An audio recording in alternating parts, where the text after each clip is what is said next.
episode 128, I am delighted to be joined by one of the most exciting Superleague players, Josh Wilson.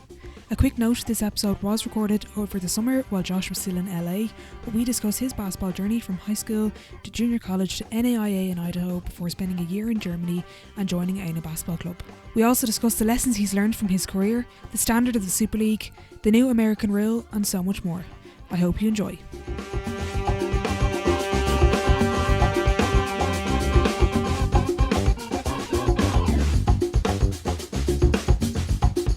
Okay, hi Josh. Thanks a million for joining me on the podcast. Hello. How's everything doing? How you doing, Orla? Doing well. How have you been since we've last seen you? I think the last time I saw you was around April, maybe March this year in Ireland. How has life been in the States over the summer? Life's been good. Just spending time with the family, friends, catching up on lost times, but just enjoying myself. Good to be back in good weather for the most part. So everything's been good, yeah. You've missed absolutely nothing here. The weather has been horrendous. But going back to kind of your basketball beginnings, Josh, I know you had a really successful high school team. The upperclassmen when you started off were very, very good at your high school. Yeah, so we won state championship in California, California's one of the top end states for basketball. So high school, we were ranked number 3 in the country. So ranked number 3 in the country. We won state championship. Very a lot of NBA guys have been through my high school. So so it was really good, successful high school. It's kind of molded my game and molded my mindset and how I play and the way I think about the game and everything's kind of all molded through high school. Were any of those teammates that played in that state championship team, they obviously went on to play, I know few were D1, but did any go on to play professional at all? Yeah, a couple of them played pro in different countries. None in the league though, but one played in the G League. A couple of them played Austria, Greece, Africa, just Colombia. Some other places in South America. Just there's probably 6 or 7 of us that went on to go play professionally. Okay. Did you find yourself learning off from the guys, or was there a particular coach during high school that had a big impact on your game? You mentioned it kind of molded you as a player. Yeah, all of them kind of did. They set the precedent for as far as discipline and how to act, how to conduct yourself on and off the court, and just different little tools and things I stole for some of the older guys, like hand placements, shot preparation, just little different things, even small detail down in passing, just little things that you take from each and every people. So just different things. Okay, interesting. Was it ever not going to be basketball after high school, or was there a point that you didn't want to pursue it? Or I get the sense you were always kind of mad for the game. Yeah, so pretty much basketball is taking me all over the world. So in high school, it was pretty much you do well during the year, you get good grades, and then you get a basketball scholarship to go to school. So that was the only way, realistically, I was going to be able to afford to go to college. College here in the States is really expensive. So it was get a full scholarship and go to college, or it was start a trade or something of the case, start working or something like that. But so it was basketball. Pretty much my whole life was basketball. My mom was heavily into basketball. My whole family used to come to all the games, support me, drive me around, drive me up and down California, up and down LA, going to tournaments, little things, just so I could be seen by college coaches. And so basketball has always been a huge part of me and my family's life. So When did playing college basketball become a reality and coach started to, at any level, start to kind of take interest, and how did that all work out? Realistically, college basketball became a reality probably. I knew I could play probably in 8th grade, 7th, 8th grade. But it was never really thought about, or how to get there wasn't really, we didn't know how to get there. We just knew high school, college, scholarships, or we didn't really know how to get there. But I knew I could play college basketball, and it really became for sure in 10th grade when I went to my first basketball camp with like a lot of other good guys. So first basketball camp I went to, and I was getting college coaches emailing me, calling, sending me letters. That's when I knew I was like, oh, okay, shit, I could actually really, I could more than likely probably play college basketball at a decent level. So. Mm-hmm. And was there any, looking back on it now, I know hindsight's a great thing, but it's always interesting to hear different people's advice or stories. Would you change anything about the process? And looking back now, when you've been through it, what would you do differently? Yeah, like I would say start younger. Like I started pretty late as far as getting on the scene. Like over here, AAU is a big deal, and playing in the summertime. I didn't start playing AAU in the summertime until I was going pretty much into my 11th grade year. Everybody else had already been on the scene since there was like 6th grade, 7th grade. So it was kind of like I was kind of a late starter. So the one advice would be like start early and then constantly always be in the gym and never take anything really for granted as far as like colleges talking to you and stuff like that, because you never know. Everybody's journey is different. Everybody doesn't go D1. Everybody doesn't get that experience, and you have to know your levels. Like me, I thought I was a little bit better than what I was. So like my head, I wanted to go Pac-12 because I knew some of my peers was going, and I wanted to go high Division 1. So I lost a couple offers I had and schools that were interested because I was so thought of myself like I was like, oh yeah, nah, this person's going here. I just played against them. I know like they can play, but I can compete with them. Like, so why would I settle for this school when I could go here, So just never really take anything for granted as far as people reaching out, talking to you, like showing you interest. Because at the end of the day, a scholarship is a scholarship. You get your school paid for, and if you can play, people will find you regardless of what level it is. So, yeah. That's really good advice. Well, you went to junior college, was it after your senior year?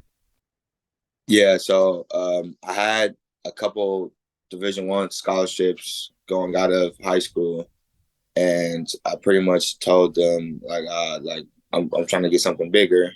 So I went junior college for supposed to only be for 1 year, but in the process, everything got messed up and paperwork was kind of poor, and then I ended up doing 2 years at the junior college, and at the junior college is a dog eat dog world. It's everyone's trying to get out, everyone's trying to fend for themselves for the most part. And then like if you're not winning games, it's kind of hard being point guard to, really showcase like what you're capable of, even if you're putting up great numbers. Like I was putting up really great numbers, but our team was losing every game. So college scouts are saying, "Well, why can't you guys get a win? Why can't you guys get a win?" It's not looking at the whole collective of the group, but just looking at specifically me. Even though I'm putting up really good numbers, it's like, well, like your team is the team is 6-18. Like I'm like, but I can't. It's only so much you can control. So went junior college for 2 years. Yeah, right out of high school. Mm-hmm. Was that, when you're looking back now, you're obviously were your aspiration was to play high level Division 1. Looking back now, were you disappointed at the time? Was it kind of, oh God, this is not the level that I would have thought of? And it's kind of, there's this big conception of, and I've talked to a couple of guys, the Irish people more so than Americans, of the misconceptions of going to the States and playing the different levels. Is that kind of what you got caught up in, maybe in the high school and JUCO stage? Yeah, so I got caught up in pretty much Division 1 or nothing. I didn't really understand the the divisions like NCAA, D1, D2, D3, NAIA. You got National Junior College. You got like California has its own JUCO system. The Pacific Northwest has their own JUCO system. So it's kind of like coming out of high school. The only thing I knew was what everybody else, like what you guys know is the big schools, the Division 1 schools. Like you don't see all the smaller schools really on TV. You see the Dukes, the North Carolinas, the UCLA's. You see them on national television. That's the only thing you really know. So yeah, I got kind of caught up in just the whole aura and everything of just being able to be like, okay, well, I can go play at a high Division 1 level. And then it was, well, if it's not high Division 1, then what other, what else is there?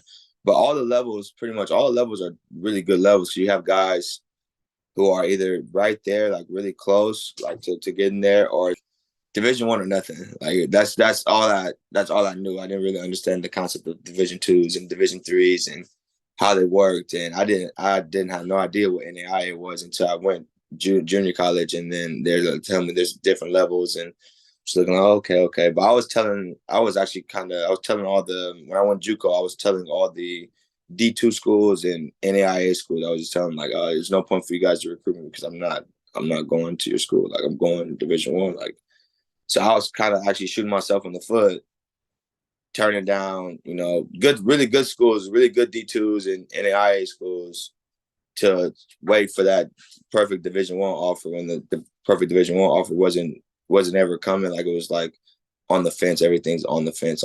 But it's like I was turning down opportunities because I was dreaming of the goal that everybody has growing up. It's the Division 1 dream. So yeah, so that was pretty much it. Like, the Division 1 dream, it was Division 1 or nothing, pretty much. Division 1 or bust. So. Is JUCO level like, I know it's for TV, but is it similar to Last Chance U, or is that completely different? That's the only sort of insight I would have, so that's why I'm bringing it up. Yeah, it's pretty, like, it's a lot like that, but like some of that stuff is a lot of the people, how they're acting and stuff like that, is a lot for TV, but you get a lot of that though. Like, my junior college, we had guys range from 28 years old to I was fresh 18. So it was like the level is like, you have really grown men. Like, we played against guys who had kids in the stands, go kiss their kids at halftime, and then the guy on my team who was older than everybody, he was probably, like, at the time he was 25 or something like that. And he was like older. He took some time off and was like, I'll give it a second chance and come back. That's the beauty about junior college. Like, you could, like, come and go, like, but then your clock, just something about your clock in your window, and like some messed up, so you can only go to certain schools or whatever. So, but like, it's a lot like, it's a dog eat dog world. A lot of people are out for themselves because at the end of the day, junior college is there for you to get seen. Not like, I always thought the wins and losses don't really matter too much, but like, it's like about what can you do to perform. Like, most people go to junior college right out of high school because they're not particularly ready for that next step, or the grades aren't bad and stuff like that. So there's a lot of people who have, like, there's a lot of people, it was a couple of guys who was top 100 in high school and didn't have grades and had to go junior college. So, like, there's guys who, like, go from, let's say they have an offer to Kansas and they have to go junior college for a year because the grades are bad. Like, so you got those guys, and you have, like, the guys who didn't really get an opportunity in high school, who weren't maybe not be that good, and then they go junior college as well. So you have a wide range, a mix of different kind of players and athletes. And how did it come about, you heading to the College of Idaho and discovering what the NAIA was? So pretty much when I was at junior college, I was finishing up. I thought I was going to go I tried to go to either Pepperdine, Portland, Idaho, or like at UC Irvine or Northridge. So those are like my little schools I had. And then pretty much I was waiting on those schools.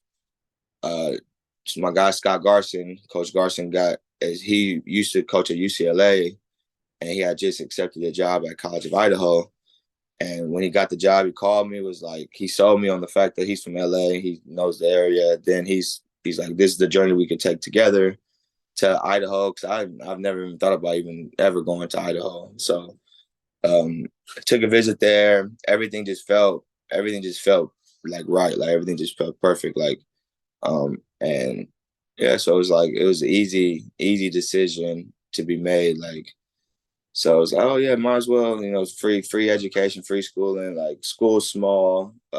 It's more interactive one-on-one than it is being with a school with 30,000 kids, and like, you're just one of 30,000. Now I'm one of 950 kids. Like, it's more, attention on you to detail and everything. So yeah, it was a really good choice to go to the College of Idaho. Basketball wise, comparing the JUCO level to NAIA, what was the step up? What was the difference? Every time you step up, is always everything more structured, everything's more organized, everything is more like detailed oriented. Like, So like at the junior college, you have guys who don't really, sometimes they don't care, sometimes they do. Like at the next level after that, NAIA, NCAA, everybody cares because they're all there for a purpose. They're all there either on scholarship or they're there to play basketball. At the junior college, like you're there to go to school. Like at the NAIA level or NCAA level, they're recruited to play basketball. So like it's like a job, but you just don't get paid. Well, now you do, but back then you wasn't getting paid. So, um, like all the details. The first thing I noticed that we watched way more film at the next level than we did at junior college, or the practices were a little bit longer. The intensity was a little bit better. Like it's always like that little step up from one level to another level. Interesting. And how do you find, like NAIA, is that my understanding of it would be it's a different organisation to the NCAA, it's governed differently and would have had different eligibility rules compared to the NCAA, who were very strict up to kind of maybe the last 2 years with the NIL stuff come in. But am I correct in my understanding? Yeah, 100%, 100%. It's different. Like I was saying, the guys like we played against at the NAIA level, we played against a guy who was I want to say he was 29. And I know NCAA level, you like at a certain point your clock starts and stops, and you got 5 years to play four at the NCAA level, and I think NAI level is a little bit the fine tuning a little bit different, and then NCAA level I want to say you get 12 full scholarships or 15 full scholarships, and NAI level will probably be like you get like 7 or 8 full scholarships, maybe 9, but you're dispersing money. Like you're dispersing, each person gets like this. Like, let's say their budget is like, let's say the budget is like maybe like 700,000 or something like that for scholarships. Like they're pushing out money towards each player, so each player is getting a certain percentage of what the scholarship has to offer. So um, yeah, so it's kind of in those lines is different. The recruiting is different. Like NAI, you can recruit all summer, all year. Like you can do multiple things. NCAA, there's only windows. There's windows of recruiting periods that you have that you can be able to contact players and go watch them live and be able to communicate with them firsthand. So yeah, it's just those little things are different. I know you were really successful at College of Idaho. I think you were All American, back to back conference champions. What was that like, as you said, going to a small school? Were they all really behind the team? Was there a brilliant atmosphere at the games? How was that in the College of Idaho? Yeah, it was good. Like before my first year, before we got there, the team was subpar, like subpar. So the new coach, new system, new plays, new players, everybody's there. So pretty much when we got there, we had to win the crowd over pretty much. So the coach implemented a style of play of like fast running up and down, excitement, dunks, like So we ended up start packing the gym out pretty much. Like it was like a must watch in our area. So all the students was behind us, all the supporters like in the small community was behind us. So we ended up starting like packing out. I think we averaged my senior year. I want to say we averaged like close to 2,000 people at each game, which is really big deal for a school that doesn't even have 1,000 kids. So um, we were at like just under 2,000, which was better than like I want to say it's better than like 100 Division I schools. So yeah, so we started packing out, was winning games. We went on like I want to say we went on like a 18, 20 game winning streak um, my first year. And then we didn't lose a game. I've never lost a game in the state of Idaho my whole entire college career. We didn't lose a game at home at all. And we're like in teams by like 30, 20, like 40. So it started to get sometimes it started to get boring for some of the students. They're like, well, it's gonna be a good game tonight. Like, should we just come? It's college. We play Friday, Saturday, so they want to go out Friday, they want to go out Saturday. So like they'll come to the game first, and then they'll be like, oh, or they'll just be like, you guys are gonna win by a lot tonight, so we'll just skip out in the game tonight. But yeah, so we back to back conference champions, back to back NAIA tournament bids. We were ranked number 2 in the country both years. Yeah, so it was really, really successful. And the team, the school is still successful as of today. Like they just won the NAIA national championship this past year, so which is the first time since 1996, I want to say. So it's always been they've every team after mine has always been real close. Like we went to the Elite Eight, another team went to the Final Four, another team went to the Final Four, another team went to the Elite Eight, then another team went to the national championship. I think I lost, and then this past year they finally won it. So when I went back to Idaho this summer, we celebrated like I won. So Wow, that's cool. But that's also a cool indication of how the culture changed in the school from that year that you joined. That overall, the students started to get involved. Everyone started to get behind the team. Is the coach still there? Sorry, I forget his name. Is it Scott that was there with you from UCLA, or has he moved on as well? he's moved on. He's assistant. I think once head assistant at Santa Clara now. Okay, right. And was the level of players, from those 2 years you were there, or the guys who were maybe a bit younger, are they played professionally? Did they move on from NAIA, or what was their path like as well? I think I want to say three of us played professionally, four of us, and then each year it's always been one other person plays, somebody else plays. Like I play. My friend Mark, he played.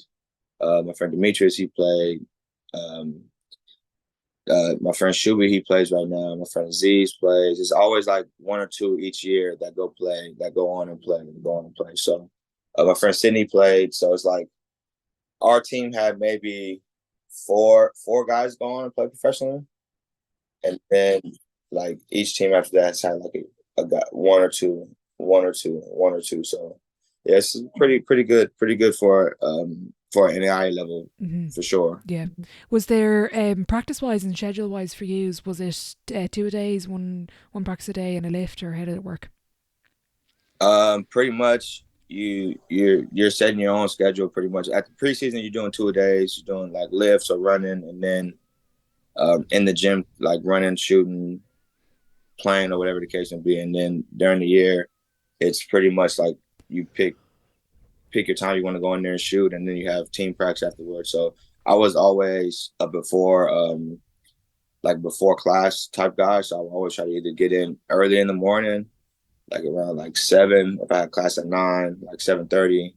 And then if I had class like later, starting at like 12 or 1, then I would get in at like 10. I was always trying to get in before class. So I was always either go in the morning, and then we had practice at night. And then if I wasn't able to go in the morning time for whatever reason with the coaches, then if we had practice, then I would shoot after practice. So it was always like me, I was always 2 a days. I was always shoot with the coach or some kind of cardio, whether it's going to the weight room or we did a lot of pool workouts. And then it was practice afterwards. And how did it come about you turning pro? I know you were in Germany for a year, and as you say, it's a little bit more difficult maybe for NAIA because it's not as well known. People might see it as a different level to NCAA. Coming out of college and knowing you want to potentially pursue professional basketball, is it showcases? Is it getting an agent? Is it just contacting people? How did you get to play outside the states? Yeah, so pretty much when school was done, I knew I had all these accolades. I knew that was like, the coach put me in his office, was like, do you want to pursue professional basketball? And I'm like, yeah, like, yeah, of course. So he pretty much helped me reach out to some agents, show me what to do, like make a highlight tape, and you know, agents are reaching out to you because you're a senior, you're in this portal of like all the people they see, like so they're reaching out to you, you're reaching out to them. So I ended up signing with an agent who was based in Germany.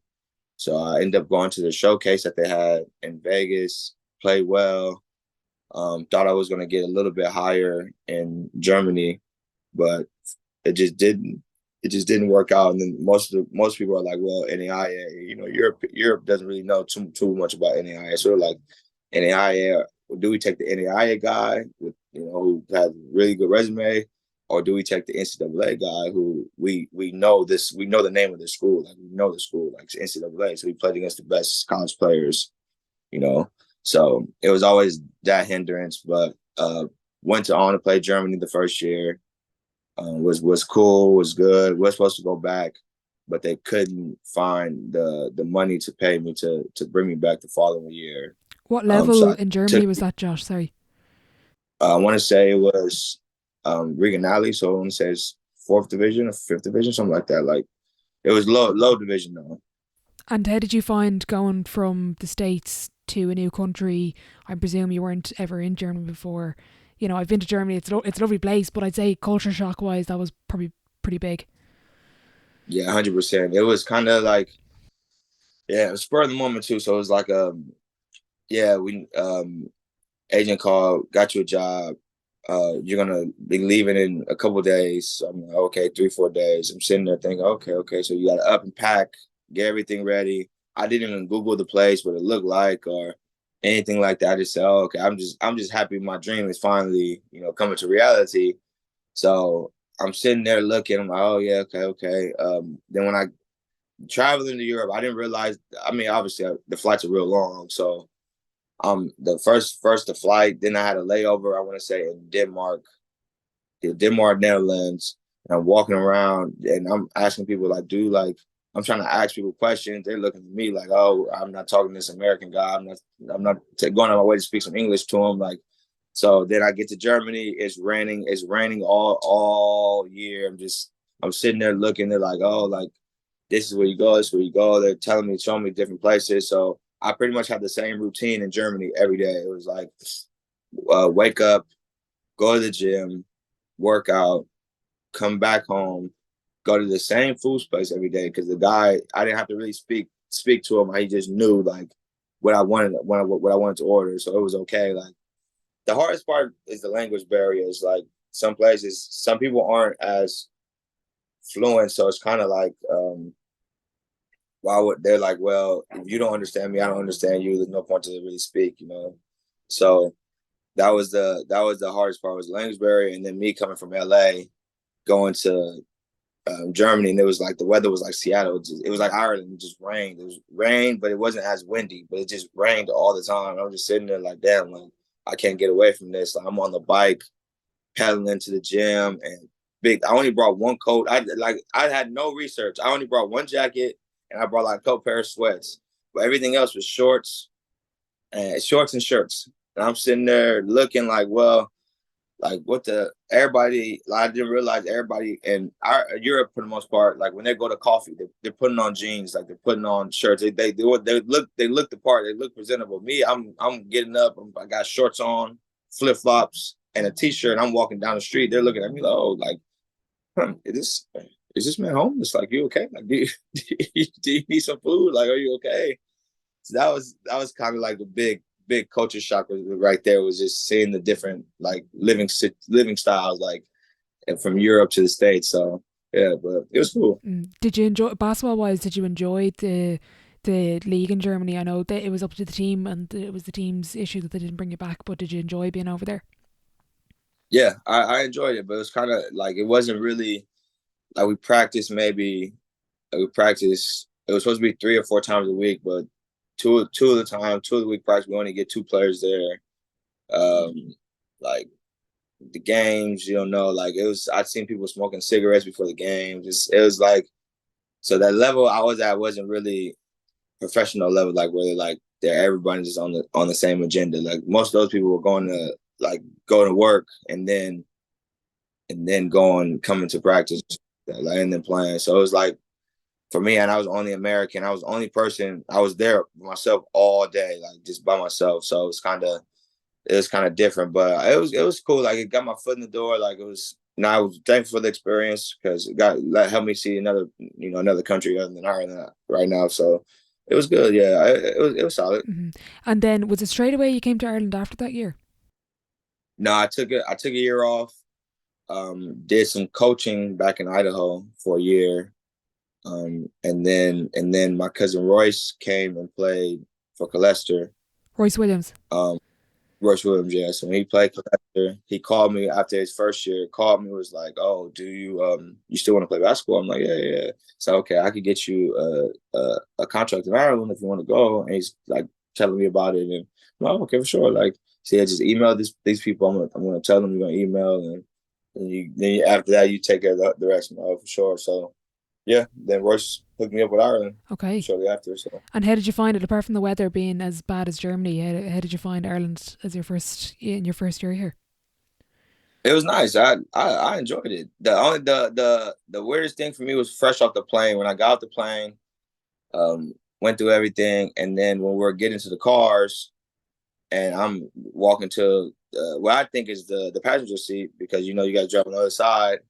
Darren's like, "Oh, you want to drive?" And I'm sitting there looking like, "Drive?" Like, is that the first shock was literally the riding on the wrong side, the other side of the road, going around the roundabouts, and I'm sitting there like freaking out, like, "It's no way, it's no way, like, it's no way my first day in Ireland I'm gonna die. I'm gonna die on the road." And Darren, he sees me like tensed up, like I'm tense, like I'm confused, like we're going the wrong way, like what's going on, like he's just looking at me, smiling, laughing. He's like, "Yeah, we drive on the other side of the." I didn't do any research about Ireland either. I just said, "Oh, okay, here's my flight. I'm going." Right, okay. And how did you find? Were Eanna in the National League your first year here? Was it? Yeah, Right, they had okay. just got the And how did you find it? uh National League. Now playing both National League and Super League. Like National League is like it's top heavy. Like it's like either the team is good or the team is just really bad. Like, and I think that first year we got lucky with myself, Steph. We had Neil. Dan had came over from DCU. Hillary had came over from Dublin Lions. Darren had just became the new coach. Um, yeah, so we had like a good mix of new guys there was two guys that was returning from the year before. So it was a bunch. It was like start fresh. Like that's what they were saying. It was like a fresh start for everything. And then we ended up rolling through the National League, beating team. We beat a team by 75. I said, "Oh, it's no way." Like I said, "There's no way the league is that's but it's top heavy. So some games will be good. We'll win by like 10 or 11 or something like that. And then some of the games you just like, it's no, you're playing against kids, like you're playing against like 16, 17, 18 year olds. Like it's like, oh, like it's different, like different level of standard and stuff like that. So Yeah. yeah. And how did you find the cup competition? I think that's always an interesting one for professional players coming over, where in other countries they might not have the cup. I know some places do, but it's like a tournament in season, as but it's different to the league. But it's on national television. Or no, our league finals are on national television, but they weren't for a long time. How did you understand the cup and the kind of the cup fever, as people say? The first, to be honest, first year I didn't really know too much about it because we lost in the first round of Battling College. So I didn't realize how big it was until it started getting until it went to the semis, and then I think they were playing the Mardike, and the gym was packed. That's the first time I ever seen a gym packed in Ireland. So it was like packed shoulder to shoulder. I didn't go, but I was watching it because Royce played, so I was watching it on live stream. I'm like, damn, like the cup is a big deal, and like Hillary, yeah, the cup is a big deal. Like everybody goes semifinals, and then when I seen the finals on TV, and then you had to go to I thought it was going to be on the stream on Facebook at the time, but then you got to go to TG4 and sign up and go to this. I'm sitting there looking, oh, it's a big time deal. Like it's on TV, got commentators. I'm like, oh, this is something that intrigued all of us. Like, oh, we should be here. We should be here playing in the cup final. But the first year we lost to Ballin College in literally the first round we played. So didn't really realize how big it was until like the cup semis and everybody was around. It's like the best 2 weekends of basketball, in Ireland is the cup semis and the cup final because everybody in basketball is in one like area, one location. So I figured out it was a big deal the first year. So And how do you find your, making that jump to Super League and your style of play within the league? Do you think, did you have to adapt it a bit, or did it automatically suit, Darren's system and the playing style here? I think we adapted a little bit, like to just more so of the physicality and guys being, taking it a little bit more serious than the National League, which we knew. But I think it was like a shock for teams to play against us because they didn't really, going from National League to Super League, most teams don't really have instant success their first year. So, and we pretty much had the same exact team as we had the year before, except for we brought Marco in, which is another Serbian, and then we had lost like one or two other players from the year before. But like we we did really well the first year. We came out and we figured out our style of plays. It's like even now it's like a freelance. It's a freelance. We have a couple hit plays or quick actions to get us into a ball screen or isolation for somebody, but we pretty much just play basketball like freely but have a little bit of organization to it to make it look like, look good, So I think that was more so confusing for the teams. It's like, well, Stephen is going to get you 20 points, but it's like, how is he getting his 20 points? It's not like he's just coming off a bunch of screens or has the ball in his hand for a real long time. And it's like, okay, he's posting up quick post up, or he's like shooting a transition 3-pointer. It's like, oh, well, Josh is going to do this. But what does he do? Like, he doesn't really have a play or anything like that. He just all ball screens. It's like, it was like less structure, but it was more teams had to adapt more to us than we had to adapt to them, because we played the same way in the National League. We played the same way in the Superleague. It's just more attention to little details as far as like how setting the screen the proper angle or actually making contact with the screen, because guys are really trying to fight over screens and doing this, doing that. So yeah, so we actually we had really successful the first year. So I think kind of shocked everybody that we were going to be that good. So I think talking to most people, they thought we weren't going to be too well to do too well in Super League that first year. So yeah, but it was good. Yeah, and the same team, pretty much, there's still a core group of guys that are still there, that would have been there, still there, and you've been to back-to-back cup finals. I know they didn't go your way, but you've gone deep in the league finals. How is the league, kind of putting aside this upcoming season, which is going to be massive, I think, and something we've been waiting 30 years for? What has been the biggest evolution in the league since you've started here? I know you even mentioned Facebook now having Basketball Ireland TV. That's something a bit different.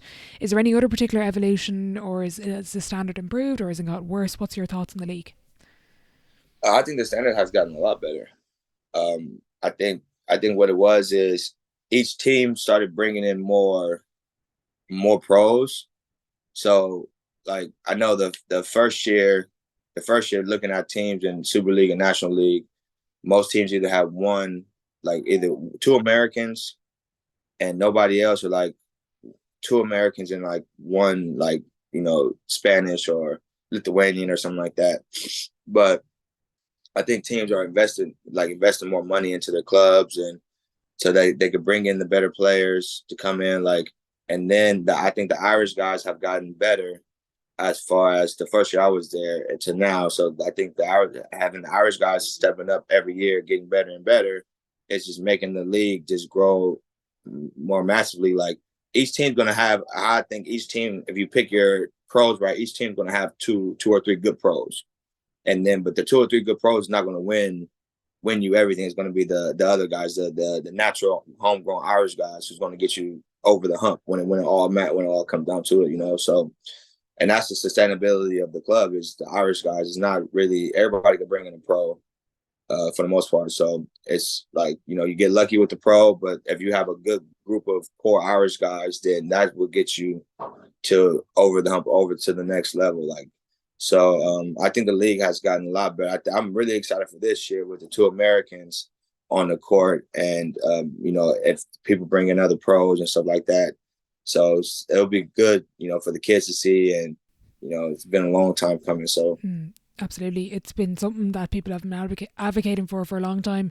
What do you think? What do you think is going to be the biggest shift in the league with having two Americans on the court at the same time? Is it just going to be this electric, exciting basketball that we maybe haven't seen since maybe the golden era, having so many great players on the court at the same time, or what do you think? What should we expect really from upcoming season?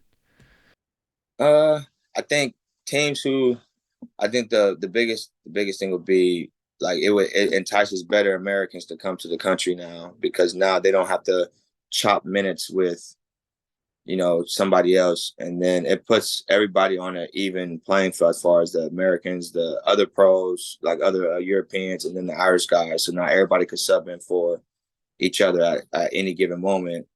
But yeah, I think it's gonna be really good. I think it's gonna be good for the audience, the fans to watch, especially if teams bring in two good Americans.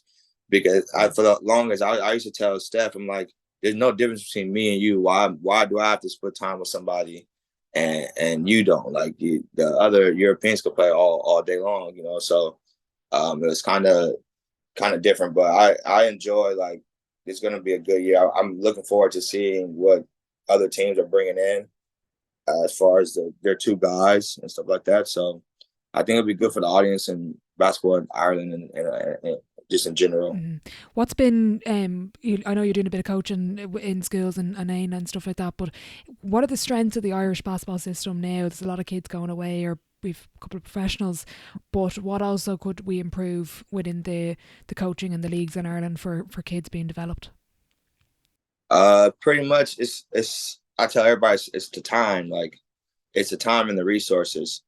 If How can you be better than some, if let's say I practice every day of the week, all day, every day, and you practice once or twice a week, you never, the time just doesn't add up for you to even be to compete with me. It doesn't make sense. So I think that is the biggest thing, that funding and just actual time on the court, actual time getting playing structurally basketball. Like you just look at it, like most, like even like the Irish team, the Irish national team this year, like just doing better. They do better each and every year, but they're getting guys who are dedicated. They've been playing basketball every day for the past like 3 years or 4 years. So like they're like dedicated to it every day. You can't be dedicated to something. You only work out twice a week or 3 times a week, And that's why I tell all the kids that I coach is like, at the end of the day, you can always do something. Like I know everybody doesn't have a basketball court or everybody can't find a gym, but you could always go outside and work on your dribble. Like even if like a little bit of rain doesn't really hurt. Like you go outside working your dribble for like 20 minutes. Like you can watch film. Like you could do different things that doesn't have per se you being on the court. Like I used to put an X. My high school coach used to put an X on the wall, and I would just stand there and throw passes to the wall for until I get like 10 in a row, and then I take a step back, 10 more in a row. Like it's different things that you can do that you can improve your game. If you're not working out, if you're not working on it, then how you constantly getting better? So I think that's the thing. I think with the whole Irish basketball community is there's not enough time being put into the actual craft, the detail. Everybody just wants to play the game. They want to go to the matches. Like there's not like an actual detail to be like, okay, I need to go work on this move 10 times, do this, and then go take it to the game. It's always the game, and then I'll go to practice. It's not a practice. Then you're looking forward to the game then because you put all this work into practice. So now you're trying to, let me showcase my talent in the game because I put all this time and effort in. It's like we practice once, we play the game once a week, and then we'll be good. We don't touch a basketball. We don't do anything after that. So I think that's a lot of it. Maybe like and lack of funding or lack of like seriousness within the organization, as far as like facilities being built and courts like being upgraded, like as far as the outside courts being able to be played on, like with the rims and the nets and stuff like that. So yeah, that's pretty much. Okay, interesting. What would you see as the most underrated skill or overlooked skill in the game at the moment with coaches and players in Ireland? Is there anything that we don't pay enough attention to that we should? I think a big one would probably be IQ, maybe like learning how to read the game, like being able to free flow through the game. And the hardest thing, like what I try to teach the kids, the hardest thing is just read and react. Like I can't tell you to go A, B, C because it's never going to go. It's just never going to work like that. You have to be able to get from A to C, but it's different kind of levels, So I think just being able to have them just play, like just play basketball, like just play freely without it being so much structure. Like you don't want to be a robot on the court. At some point in time, when you're a robot, you stop computing. Like it's only so much stuff you can compute at one time. So like just like being good on motion offense, like just pass and reading, like pass. The guy played me this way, so now I back cut. The guy played me this way, so I screen away. If the guy is attached to my hip, I tight curl or I back door it. I feel replaced. Like it's like just being able to just read and react the game just freely. So I think coaches need to teach more of freestyle play instead of play oriented. Like this is our play. We're running this to the T, which is it's good discipline for the player to be able to compute the play. But like if you can't read and react on how the defender's guarding you, no play is ever going to work. So I think that's why I try to teach the kids I coach all the time. And I know it's like kind of lackluster in our club, but when I watch the underage kids play, like there is no like quick thought, like, oh, the guy's playing me top side, so I come this way. Like, it's always like, oh, the guy's playing me top side, but what do I do? What do I do? It's not like a quick thought, like, okay, go here, then go here. Like, it's like always like, okay, what do I do? What do I do? What do I do next? So it's what do I do next? Like, instead of like being like, okay, let me freestyle, let me get here to here to here to here. Like, so I think that's one of the big things. Would that be one of your strengths, Josh, or what would be the biggest strength in your game from if you were to analyze yourself? Yeah, I read and react really well, and then I can like process the game. I'll process the game like as far as going forward. Like, I'm not thinking about the play. Like, if we have a play here, I'm not thinking about that specific play. I'm thinking about, so the next time I run that same play, what's going to be open off of this action. Like, if it's a horn set, come off a ball screen, and the defender's playing this way, I'm reading react. I might have missed the pass that the guy was open, but the next time the guy's probably going to defend it the same exact way. Then I'm going to be able to, react to it.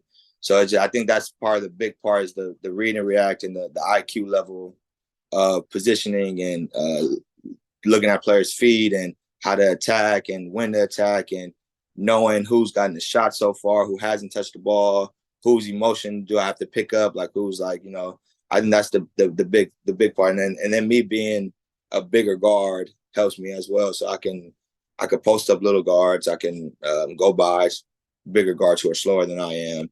I can guard multiple positions. I can, like, I'm a good finisher, like rebound. I think I bring the whole totality of what a complete basketball player is, like, in Ireland. So I think I complete the whole mode of all pinpoints of basketball, like passing, shooting, scoring, rebounding, defending, vocal communication. Like, I think it's, yeah. So let me stop talking about myself though. Yeah.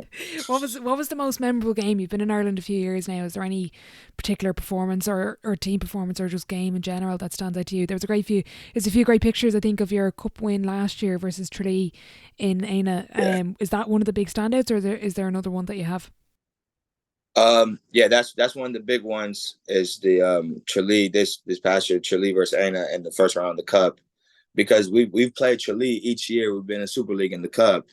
We beat them the first year in the semifinals down in Neptune. They beat us the following year in semifinals down in Neptune. And then we played them in the first round. And we're sitting there looking at the thing. We're like, all right, we don't anybody but Tralee, because we play them each year. Anybody but Tralee. And the first name that's pulled is Eanna versus Tralee. And we're like, damn. And then, they're the favorites. Like, they just came off winning back-to-back everything. Like, they got the pros. They have Kieran Donaghy back, Quigley, Yakubitis. Like, they have their good core group of guys. And then we're losing Stefan Zesovic. Like, Marco's back in the country after not playing basketball. I'm back in the country from being overweight to, getting back fit. Like, our other Stefan Desniche tore his ACL the year before, and then now he's back. Like, so now it's like it was an uphill battle. Everybody thought we weren't going to be able to match their energy, So that was a really big win for us as far as like team morale and knowing we can compete with top teams in the Super League last year. We played against Belfast at Eanna right before the New Year, and they were beating us by like 16 points through the whole entire game. Like, the whole entire, it was like that's like, man, like, damn, like they're just better than us on the day. Like, they're just better than us on the day. And then for some reason, something clicked. And we got a couple shots to fall down, and then next thing I know, Ramon hits this spectacular 3-pointer from damn near half court. And then we're up 4. I was like, damn, like we really turned around a 16, 17 point like losing to us being up 2-3 with a minute left. And it's like, it just showed that we can fight, like we could play, like do anything, And then the cup final, I think the first year cup final was more memorable because we had never been there before, even though we lost. But it was more like of the actual setup, like the whole the lead up to it, like doing interviews, going on the news, and like the gym was packed in blue.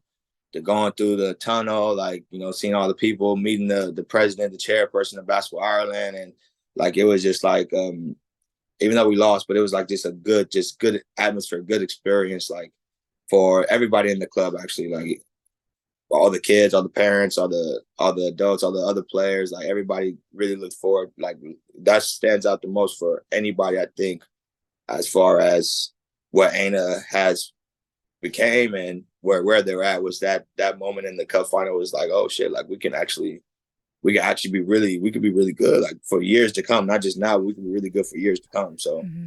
Eanna is known for having a brilliant atmosphere and brilliant fans, and it could be a tough place to win a game. Where is the toughest away arena or hall or gym, whatever you call it, in Ireland to get a win? Is it Tralee there with their lights and the bagpipes and everything and the smoke machines, or where is the toughest gym to get a win in?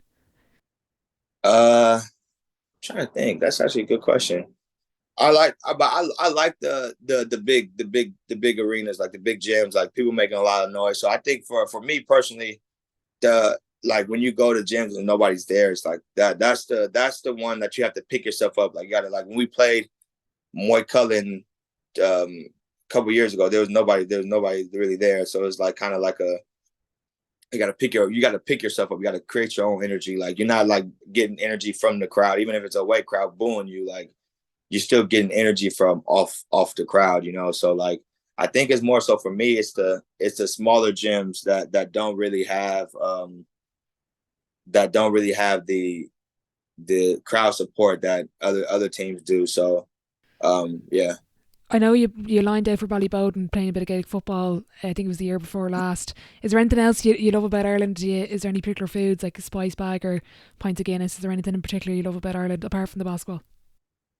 I'm big breakfast roll. Like almost every day I go walk to the spar. I walk down. The guy knows my order. Big breakfast roll. Um, like Gaelic football was real fun playing it one time. I think I'm done. I scored a goal, so I don't think I ever have to play again. Um, but yeah, just the pints of Guinness. I learned how to pour me a proper pint. Like, and now when I'm here in the States and they have Guinness, I always test them like, man, do you know how to pour like the proper pint of Guinness, like the proper pint?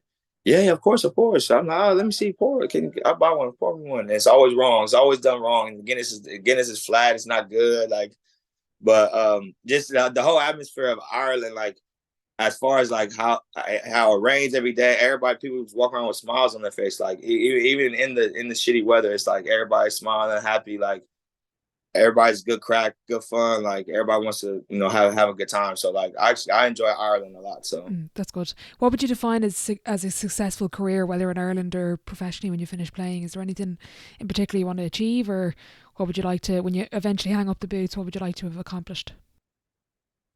just pretty much impact on other people's lives is always a big thing. How many people did I impact?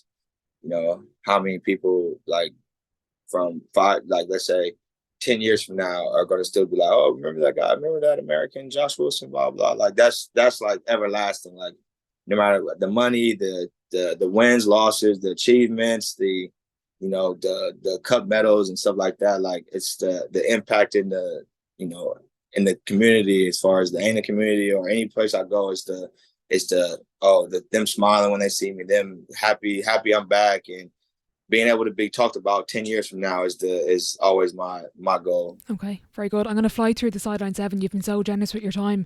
Josh, question one, what is your favourite quote? Are you a quotes man, or what do you think? Not really a quote. I just know my mom told me what is it?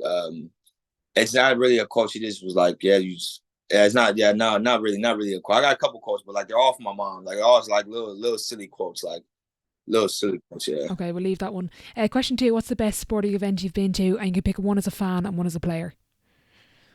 Probably one an NBA game, Laker game. So, and then the player would be probably the cup final. Okay, very good. Question three, what's been the biggest setback or challenge so far in your career, and how did you react to it? Just the COVID was a big one. So COVID was a big one, and then me, in high school and college, like I was dealing with a leg injury, so I had to switch my whole game up. So because I was playing on a stress fracture, so I switched my whole game up. So yeah. On the flip side, then, what's been your biggest achievement on or off the court to date? Uh, making it playing professionally, like playing professionally, being able to put a goal out and accomplish my goal. Looking back, what advice would you give your 18-year-old self? You're probably still in high school at that point or starting off at JUCO. Keep going.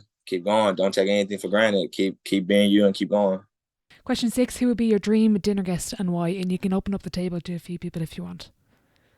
Kobe Bryant. Yeah, Kobe really, yeah. Brilliant. Final question before I let you go. If your life was a book, Josh, what chapter would this be called? What chapter would it be called? Yeah. The Resurgence. The Resurgence. Very good. What I'll do is I'll leave all your social media links in the description box below. If you're doing any camps, let me know and I'll add that in as well. And looking forward to the season ahead, and I'll let you go. Thank you, Orla. A big thank you to Josh for joining me on today's episode. Josh is currently running skills sessions over in the south side of Dublin. If you are interested in getting involved, be sure to check out his Instagram page, which will be linked in the description box for more info. And be sure to check out the Eanna Basketball Club Instagram page for all their fixtures and highlights. If you are enjoying the podcast, please do leave a rating and a review over on Apple Podcasts and Spotify, as it does help the show grow. Thank you so much for listening.